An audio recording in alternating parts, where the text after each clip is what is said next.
Contractualisation pour la réalisation des travaux de forage d'exploitation à gros débit destinés à l'alimentation des systèmes d'approvisionnement en eau potable multivillages dans les départements du Borgou, de l'Atakora et de la Donga et pour la surveillance et le contrôle des dits travaux. Ces travaux portent en tout sur 177 forages destinés à desservir 47 systèmes d'approvisionnement en eau potable multivillages dans ces départements. Ils viennent renforcer les projets et programmes en cours pour le développement des infrastructures hydrauliques en vue d'atteindre l'accès universel à l'eau potable au Bénin, particulièrement en milieu rural. Dans ce cadre, de nombreux autres lots ont déjà été attribués par appel d'offres, cependant que ceux relatifs aux présents travaux ont été infructueux.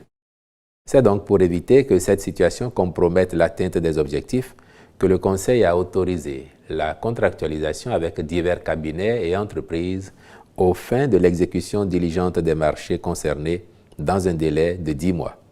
En point 3, approbation des coûts de cession des logements sociaux et économiques. Pour rappel, lors de sa séance du 20 avril 2022, le Conseil des ministres avait déjà validé les critères d'attribution des 10 logements ainsi que les modalités de leur commercialisation.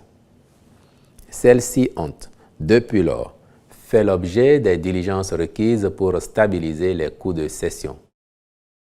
Leur approbation est entérinée par le Conseil en vue du démarrage des opérations de cession dès le dernier trimestre 2024, sous la conduite du ministre du Cadre de vie et des Transports chargé du développement durable. Au chapitre des rencontres et manifestations internationales, il a été autorisé la célébration de la 44e Journée mondiale de l'alimentation et de la 28e édition du Téléfood le 16 octobre 2024 à Zakota, dans le département du Zou, puis la participation du Bénin à l'Assemblée générale du Réseau international des organismes de bassin du 6 au 10 octobre 2024 à Bordeaux, en France, à la 47e session de la Commission mixte FAO-OMS du Codex Alimentarius du 25 au 30 novembre 2024 à Genève, en Suisse. Au chapitre des mesures individuelles, enfin, les nominations ci-après ont été prononcées. À la présidence de la République, chef du cabinet du Haut-Commissaire à la prévention de la corruption, M. Wassi Gafarou. Secrétaire général du Haut-Commissariat à la prévention de la corruption, M. Olivier Charles Atindeou, je vous remercie.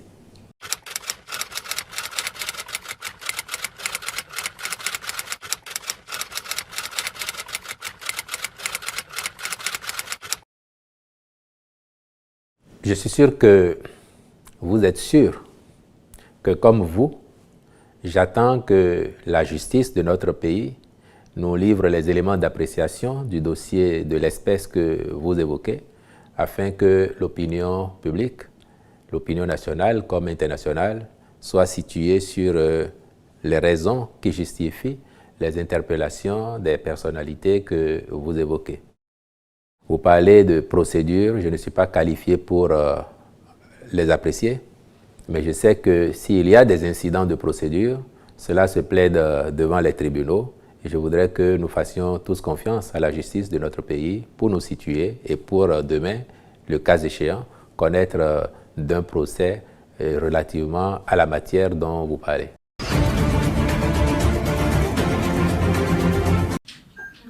Mesdames, Messieurs, dans la nuit du 23 au 24 septembre 2024, un peu après 1h du matin, l'ancien ministre des Sports, M. Oswald Romeki, a été interpellé au moment où il transmettait 6 sacs remplis de billets de banque au commandant de la garde républicaine. Des premières investigations. Il apparaît que le commandant de la garde républicaine, ayant en charge la sécurité du chef de l'État, a été entrepris par le ministre Oswald Romeki pour son propre compte et pour le compte de M. Olivier Bokor, à l'effet d'opérer par la force un coup d'État dans la journée du 27 septembre 2024. C'est dans ce cadre que dès le 6 août, les intéressés ont ouvert un compte bancaire dans les livres de la NCA Banque Côte d'Ivoire au profit du commandant de la garde républicaine. Et la preuve de l'ouverture du compte a été transmise aux bénéficiaires avec un solde initial de francs CFA 105 millions. Pour achever de vaincre la résistance du commandant de la garde républicaine, ils lui ont promis et remis le 24 septembre 2024 en espèces une somme de francs CFA 1,5 milliard. Et cette somme est décomptée en 129 lots de 10 millions constitués de billets de 10 000 francs et 42 lots de 5 millions constitués de billets de 5 000 francs. Cette somme qui aurait été mobilisée par M. Olivier Bocor a été chargée dans un véhicule de type 4x4 de marque Toyota Prado appartenant à M.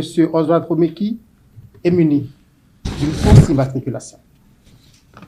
C'est à l'occasion de la remise du dit véhicule et de la somme de 1,5 milliard de francs CFA que la brigade criminelle a procédé à l'interpellation de M. Oswald Romeki et du commandant de la garde républicaine. Dans l'heure qui a suivi, M. Olivier Bocor a été également interpellé par les éléments de la brigade criminelle. L'enquête en cours s'attelle à identifier toutes les personnes impliquées dans ces faits. Je ne manquerai pas, s'il y a lieu, de revenir vers vous pour vous donner de plus amples informations sur l'évolution de cette procédure. Je vous remercie.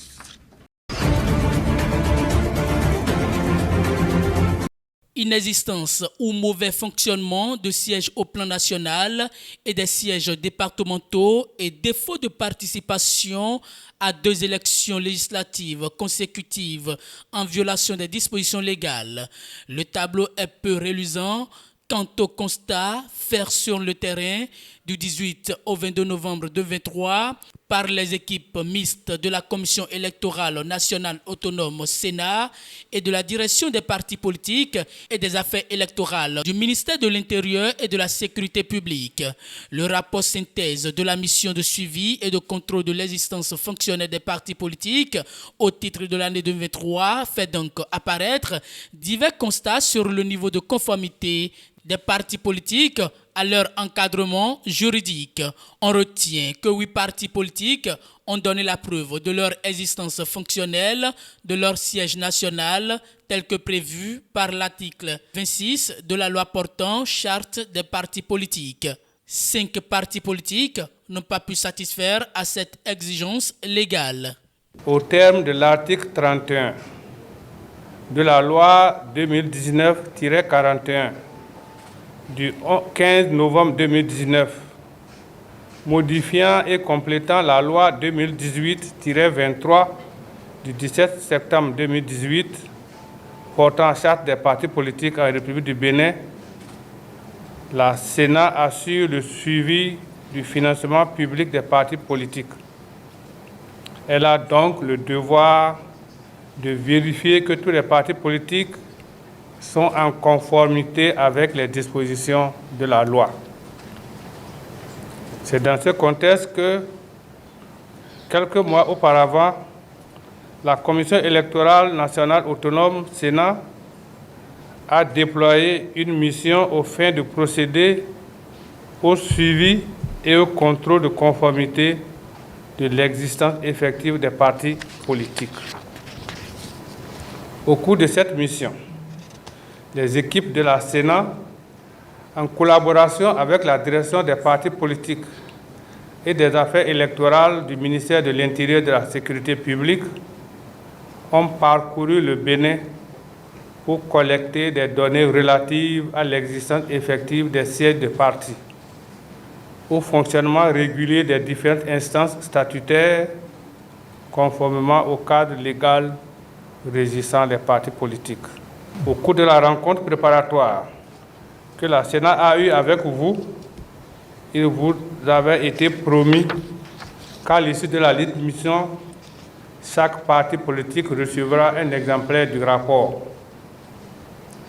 En cette matinée du 20 septembre 2024, la Sénat tient à sa promesse. De par cet acte de remise du dit rapport, nous faisons non seulement acte de transparence, mais nous renforçons également les liens qui nous unissent à vous, animateurs par excellence de la vie politique béninoise. Ce rapport que nous vous remettons aujourd'hui fait le point des aspects positifs et des insuffisances liées à l'existence et au fonctionnement de vos formations politiques. Il propose aussi des recommandations et suggestions pour aider les responsables des partis politiques que vous êtes à corriger les insuffisances identifiées et améliorer vos pratiques. Ainsi, au nombre des aspects positifs, la Sénat a-t-elle relevé avec satisfaction l'effort de certains partis politiques à respecter les exigences légales en se dotant, entre autres, d'un siège national, de sièges départementaux et la participation régulière aux élections législatives. Au nombre des insuffisances, il est regrettable de constater que d'autres formations politiques n'ont pas réussi à donner satisfaction à ces exigences légales élémentaires. Pour nous, l'occasion de présenter de vive voix nos félicitations au président de l'institution de régulation des médias parce que nous sommes contents de savoir qu'un professionnel des médias est aujourd'hui à la tête de l'institution. C'est l'occasion pour nous également de lui dire combien nous sommes disposés à collaborer et à travailler avec lui pour vraiment permettre une meilleure amélioration des conditions de vie et de travail des acteurs des médias parce que vous savez très bien qu'aujourd'hui les nouvelles de la maison ne sont pas très reluisantes. Et donc l'occasion de cette audience nous a permis également de dire au président comment se porte aujourd'hui la maison média. Comment se portent les acteurs des médias. Vous n'êtes pas sans savoir que de janvier à aujourd'hui, c'est près d'une trentaine d'acteurs des médias qui sont passés de VIA à Trépas, tous dans des situations très agréables. Et aujourd'hui, il y a pas mal d'acteurs de médias qui lancent également des messages de sollicitation d'aide via les réseaux sociaux un peu partout. Et tout ceci témoigne également de combien ça ne va pas dans la maison. Et donc nous avons présenté la situation au président de la RAC qui nous a dit sa compassion face à ces différentes situations et qui nous a dit également qu'il est entièrement disposé à remettre, comme il a eu à le dire, l'église au milieu du village. Et donc, vraiment faire en sorte que nous soyons, nous, acteurs de médias, et également les associations professionnelles impliquées et vraiment consulter également par rapport à tout ce qui sera fait pour justement nous permettre à tous d'avoir un meilleur environnement de travail. Il a parlé d'assainissement de la corporation, nous sommes entièrement d'accord avec lui. Il a également parlé de la situation de l'aide de l'État à la presse et il nous a dit entièrement sa disponibilité à tout faire pour nous permettre d'avoir à nouveau l'aide de l'État à la presse.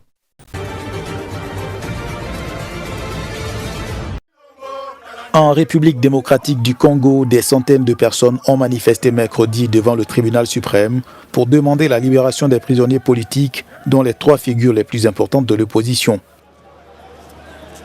À la fin de la manifestation, des représentants des partis d'opposition ont remis au ministre de la Justice une déclaration accusant le président Félix Tshisekedi de tenter de museler l'opposition et de faire taire les voix dissidentes. Les manifestants ont demandé la libération de Jean-Marc Kabound, leader du parti Alliance pour le changement, de Mike Mukebayi, ancien membre du Parlement provincial pour le parti Ensemble pour la République, et de Seth Kikouni, candidat aux élections présidentielles de l'an dernier. Kabound et Mukebayi ont été arrêtés l'année dernière pour insulte au chef de l'État et de propagation de fausses rumeurs. Kabound a été condamné à 7 ans de réclusion, tandis que Mukebayi attend son procès en prison.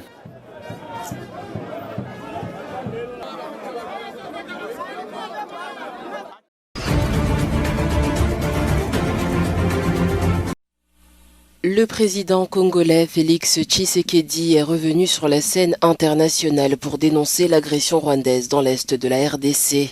À la tribune des Nations Unies, mercredi, il a à nouveau accusé son voisin de soutenir le M23. Du M23, soutenu par le Rwanda, a provoqué une crise humanitaire sans précédent avec près de 7 millions de déplacés internes.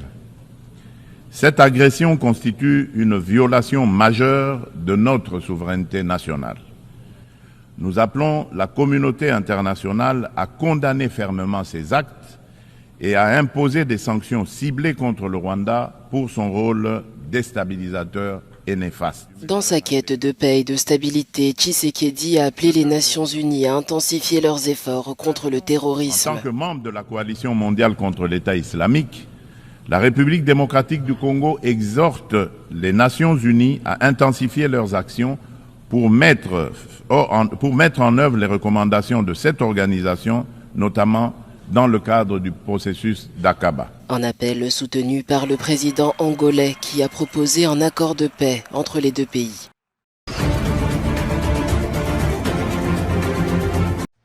Le secrétaire général de l'ONU a interpellé les leaders mondiaux sur la faim. Mercredi, Antonio Guterres a indiqué qu'une personne sur 10 est touchée par le manque de nourriture à travers le monde. C'était lors d'une réunion extraordinaire du G20 ouverte à tous, en marge des débats de l'Assemblée générale des Nations unies à New York.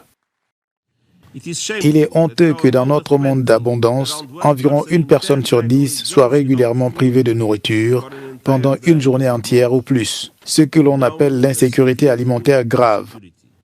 À ce sujet, le président sud-africain Cyril Ramaphosa déclare « La réforme de l'architecture financière mondiale, en particulier, doit être la marée montante qui soulève les fortunes des plus nécessiteux et des plus vulnérables dans le monde. L'aggravation des inégalités et le sous-développement chronique sont les prix à payer si nous n'agissons pas maintenant. »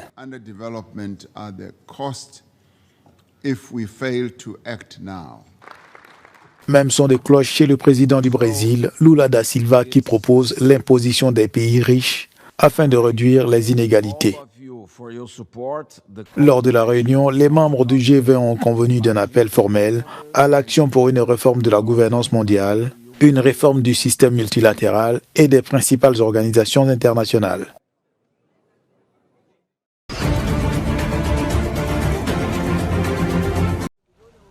Au Soudan, l'épidémie de choléra se propage. Le ministère soudanais de la Santé rapporte plus de 430 morts au cours du mois dernier, à mesure que la guerre civile continue de ravager le pays. Dans un communiqué officiel, les autorités ajoutent que le nombre d'infections s'élève désormais à environ 14 000 cas. Le conflit armé rend l'acheminement des traitements vers les zones touchées extrêmement compliqué selon Tom Perriello, envoyé spécial des États-Unis pour le Soudan. L'UNICEF a récemment indiqué que le Soudan est confronté à de multiples épidémies, dont le choléra, le paludisme, la dengue, la rougeole et la rubéole, estimant que 3,4 millions d'enfants de moins de 5 ans sont exposés à un risque élevé de maladies épidémiques du fait de la guerre. Le Soudan est en guerre civile depuis avril 2023 et plus de 150 000 personnes ont déjà péri par les affrontements selon les organisations humanitaires. Et cette propagation du choléra en rajoute au bilan macabre du Soudan, au moment où un rapport de Médecins sans frontières indique que le système de santé soudanais s'est effondré et que les femmes enceintes et les nouveau-nés meurent en nombre terrifiant. L'UNICEF et ses partenaires sont à pied d'œuvre pour contrôler l'épidémie de choléra dans les États touchés.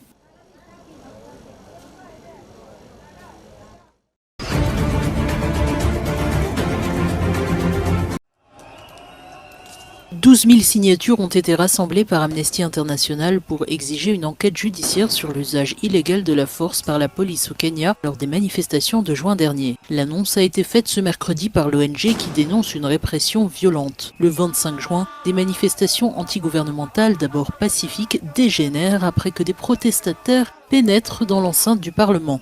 La police ouvre alors le feu à balles réelles, bilan 6 morts, des centaines de blessés. Une réaction qu'Amnesty qualifie d'excessive et non nécessaire. L'ONG, en collaboration avec la Law Society of Kenya, a analysé des vidéos et interrogé de nombreux témoins. Selon leurs conclusions, la police aurait utilisé des grenades lacrymogènes et des armes à feu contre des manifestants non armés.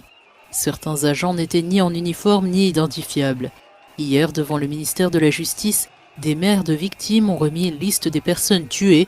Les autorités, elles, parlent d'une réponse face à des criminels, mais selon des organisations de défense des droits humains, au moins 60 personnes ont été tuées et des dizaines restent portées disparues.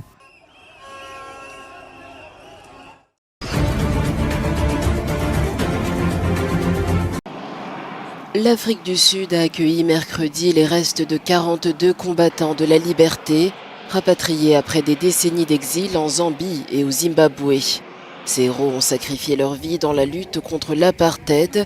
Lors de cette cérémonie, la ministre de la Défense, Angie Motshekga, a exprimé sa gratitude envers leurs proches. Je tiens à vous remercier encore et encore.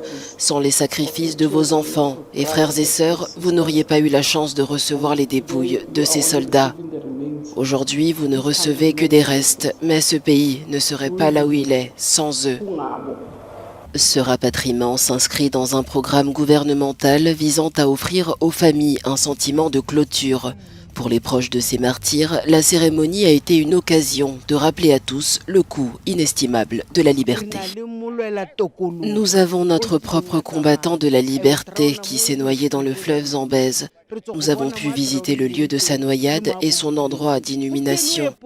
Aujourd'hui, il a été exhumé et nous pourrons enfin l'enterrer chez nous, à Mafikeng. J'espère que la communauté du Nord-Ouest et le village de Ramasadi viendront pleurer et célébrer avec nous.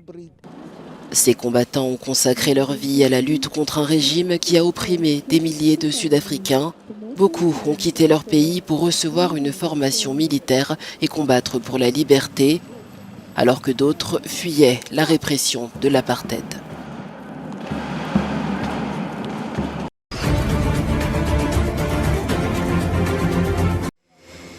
Un avion turc chargé de 30 tonnes d'aide médicale a atterri mercredi à l'aéroport de Beyrouth. Israël a bombardé lundi et mardi plusieurs régions du Liban, causant la mort d'au moins 560 personnes et forçant des milliers de civils à fuir le sud du pays. Le ministre libanais de la Santé par intérim était présent à l'aéroport. Aujourd'hui, nous sommes à l'aéroport pour accueillir un avion militaire apportant l'aide de la Turquie et du peuple turc, portant un message important au peuple libanais. Le premier message est celui de la solidarité. Il affirme au peuple libanais, vous n'êtes pas seuls, nous sommes à vos côtés et nous soutenons pleinement la résistance de cette nation face à l'agression brutale qu'elle subit, ayant causé de nombreux martyrs et blessés. Le ministre de la Santé devrait annoncer des mesures lors d'une conférence de presse dédiée aux personnes déplacées. Plusieurs ONG ont déjà lancé des collectes de dons pour fournir aux Libanais contraints de fuir leur domicile un accès à l'eau potable, des kits d'hygiène ainsi que des abris temporaires.